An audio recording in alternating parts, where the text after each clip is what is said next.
नेमकं काय म्हणणं संतोष देशमुख जे आमचे आहे त्यांचा जो मर्डर झाला त्यांना टॉर्चर करून जे मारलं त्याच्या संदर्भात मी एक राष्ट्रीय मानव विज्ञानला पत्र दिलेलं आहे आणि त्यांना मागणी केली की या प्रकरणाची सखोल चौकशी झाली पाहिजे। याच्यासाठी महाराष्ट्र शासनाच्या ज्या यंत्रणा आहेत त्यांना तुम्ही आदेशित केलं पाहिजे आणि आपण स्वतः त्याच्यात लक्ष घाला। मी त्यांना विनंती केली आणि त्यांनी तसा शब्द दिलेला आहे की आम्ही त्याच्यात पूर्ण लक्ष घालू आणि त्याप्रमाणे ते आम्हाला महाराष्ट्र शासनाला आदेशित करतील, आम्हाला न्याय देतील। मानवाधिकार आयोगाने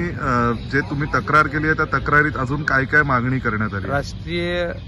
मानवाधिकार यांना जी मी पत्र दिलेलं आहे त्याच्यामध्ये माझी एवढीच मागणी आजच्या दृष्टीने की या मर्डर केसमध्ये आम्हाला न्याय मिळाला पाहिजे आणि याच्यात जे काही पोलीस यंत्रणा जे कोणी दोषी आहेत त्याच्यात मी दराडे नावाच्या PIच्या बाबतीत मी बोललेलो आहे, गणेश मुंडे हे 2 माणसं मला जेवढं दिसतंय प्राथमिक याच्यामध्ये की या दोघांचा याच्याशी काही ना काही या खंडणीखोर माणसांची